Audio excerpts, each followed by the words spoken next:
Salut à tous, j'espère que vous avez passé un bon week-end. Bienvenue à la maison comme d'habitude dans mon petit bureau pour ce point média. Il nous fallait commencer par la presse française. Après ce choc des Olympiques Marseille-Lyon, hier un but partout, la une de la Provence avec ce point de départ car c'était, vous le savez, le premier match de l'ère Longoria, la passation de pouvoir. Jacques-Henri Hérault évincé vendredi avec le nouvel homme fort, l'Espagnol qui est ici, vous le voyez au centre avec le président Jean-Michel Aulas. Franck McCourt, l'actionnaire, va arriver aujourd'hui. Le nouveau coach, Sampaoli, lui est attendu demain du côté de Marseille. Jacques-Henri Hérault qui a symboliquement remis les clés du club à Longoria avec une présentation quelques heures avant le match, une présentation auprès des présidents des clubs amateurs qui sont affiliés au projet OM Next Generation. D'ailleurs, Longoria a rappelé l'importance du vivier local. On va se baser sur la formation du côté de l'Olympique de Marseille. C'est en tout cas annoncé par le nouvel homme fort Longoria. Sur le terrain, que s'est-il passé? C'était plus qu'un point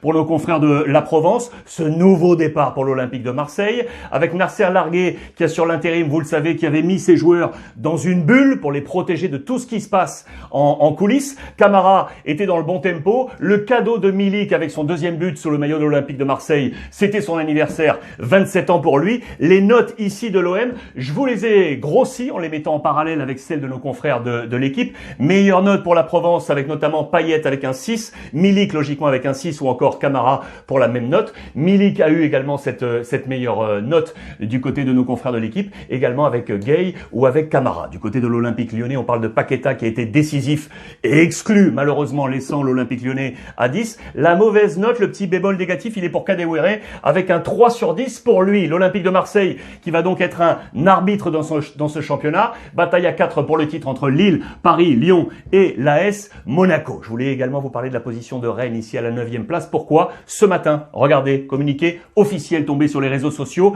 Julien Stéphan, le coach, a présenter sa démission. Il n'est plus le coach de Rennes. Le club l'a remercié pour ses 9 années passées en rouge et noir. Affaire à suivre. Julien Stéphan n'est plus le coach du Stade Rennais. On file en Angleterre maintenant avec, attention, les hurlements. Ici, beau hurlement de Solskjaer, le coach. Que s'est-il passé? Match face à Chelsea, 0-0. On était à la poursuite de Manchester City, vous le savez. Et il a vu une petite main ici d'Hudson-Odoi non sifflée par les arbitres, le referee. Les refs, regardez ici, et du coup, on est fâché, on estime que les arbitres ne sont pas en faveur cette année de Manchester United. City s'échappe. Les autres résultats forts avec Liverpool qui s'est imposé 2-0 sur la pelouse de Sheffield. Firmino qui a rendu hommage à Alisson, le gardien, qui, vous le savez, a perdu son père il y a quelques jours. Hommage rendu par l'ensemble du groupe. Et regardez cette petite tête ici. C'est l'ami Gareth Bale. Regardez, est-ce que vous vous souvenez de moi? Remember me? Auteur d'un doublé, plus passe décisive, victoire 4-0 face à Burnley. Il est revenu en forme, l'ami. Tottenham est ici, la formation de José Mourinho. Bataille pour le titre avec donc 12 points d'avance pour Manchester City sur Manchester United. Au Portugal, la suite de la guerre froide entre le président Vieira et son coach Jorge Jesus. Le premier voulait que le deuxième démissionne. Le deuxième a répondu: je ne suis absolument pas responsable de cette crise totale. Élimination, je vous le rappelle, en Ligue Europa face à Arsenal. Eh bien, on a mis de l'eau dans son vin. Et notamment le président ici, alors que le Sporting fonce avec Amorim vers le titre, de l'eau dans son vin. Regardez, on a assuré que Jorge Jesus irait jusqu'au terme de son contrat. Voilà ce qu'a annoncé le président Vieira, qui prend ses responsabilités à la tête de Benfica. Le chaos total du côté de l'Allemagne avec Schalke, dernier du championnat. Je vous en ai parlé toute cette semaine et hier dans le CDD. Je vous rappelle les faits rappelés aujourd'hui dans les colonnes de Bild. Les caciques du club, les joueurs ont demandé la démission du coach. Ils ont demandé à la direction qu'ils agissent et une éviction du coach. Alors regardez, les caciques, ils sont là. Huntelaar, Kolasinac ou encore Mustafi, ils sont allés voir la direction pour demander donc l'éviction de Christian Gross. Il ne connaît même pas notre nom. C'est ce qu'ont annoncé les trois hommes forts. La direction du club a tapé du poing sur la table. Ils n'ont pas seulement évincé Gross, mais regardez, ces 4 hommes ici, le directeur sportif, le coach adjoint, le préparateur physique, le team manager, tous dehors, évincé, et donc Christian Gross, le coach, lui aussi, il était déjà le 4e coach de Schalke cette saison, après Wagner, Baum, Stevens, il est ici évincé, ce sera donc un 5e coach à la tête de Schalke, bon dernier du championnat. En marche, dans les colonnes de Bild toujours, Joachim Löw, le sélectionneur national, qui était dans une opération, vous le savez, régénération, on appelle aux jeunes, il avait mis de côté les Boateng, les Hummels, les Müller, regardez les 2 derniers, ils sont là, on pourrait finalement leur ouvrir de nouveau la porte. L'ami Hummels, 32 ans, Müller, 31 ans, on pourrait peut-être finalement compter sur leur expérience à faire et suivre également du côté de la National Mannschaft. L'Italie, la musique italienne. Vous allez comprendre pourquoi je vous parle de musique, bien évidemment, avec l'Inter et l'AC Milan qui caracolent en tête alors que la Juve de Pirlo, un but partout sur la pelouse de Vérone, va devoir courir derrière tout le monde. On va voir ce qui s'est passé en page intérieure. L'Inter s'est imposé 3-0 face au Genoa avec bien évidemment Lukaku et Lautaro Martinez.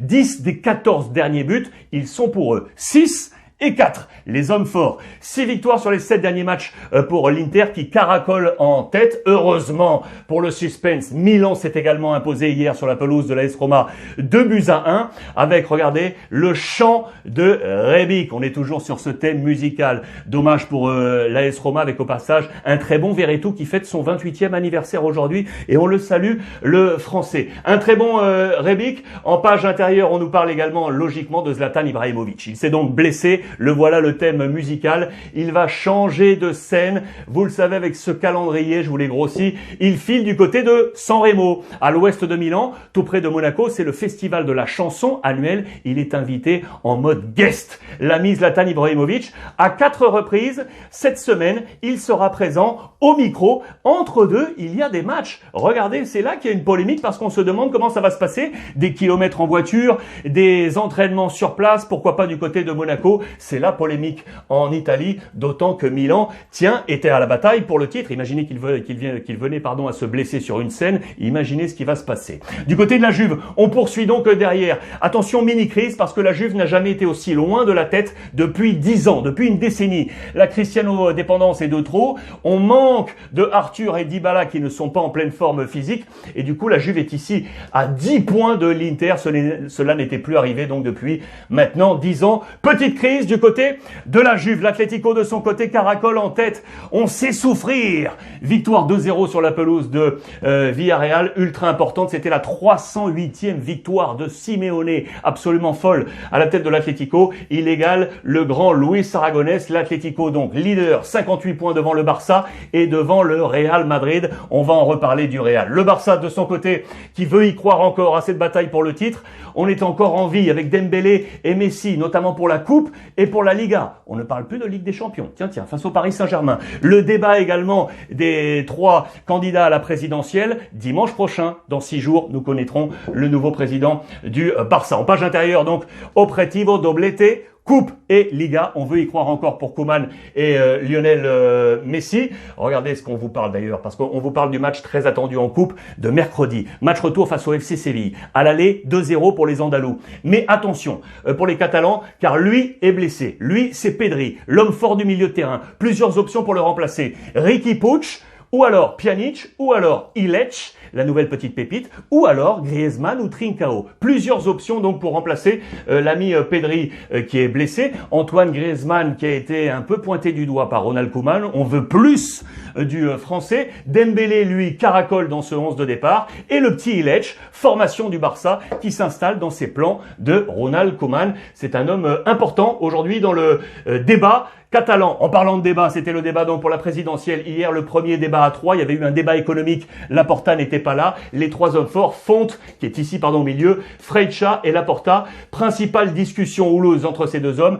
L'ami Freixa est resté un petit peu à quai. Dans 6 jours, nous connaîtrons donc le nouveau président du Barça. Commence l'assaut pour le Real Madrid. La semaine décisive, samedi prochain, match ultra important face à l'Atlético Madrid. Ce soir, Real Sociedad et Zizou peut voir son infirmerie se vider un poil. Regardez, Valverde, Marcelo, Odriozola ou Rodrigo sont bons. Toujours out. Ramos, Benzema, Hazard, Carvajal ou encore Militao. Voici le plan probable de ce soir. Attendu, jetez-y un œil. Match ce soir du Real Madrid. Les les amis, voilà pour ce point média du jour. Merci une nouvelle fois de votre fidélité.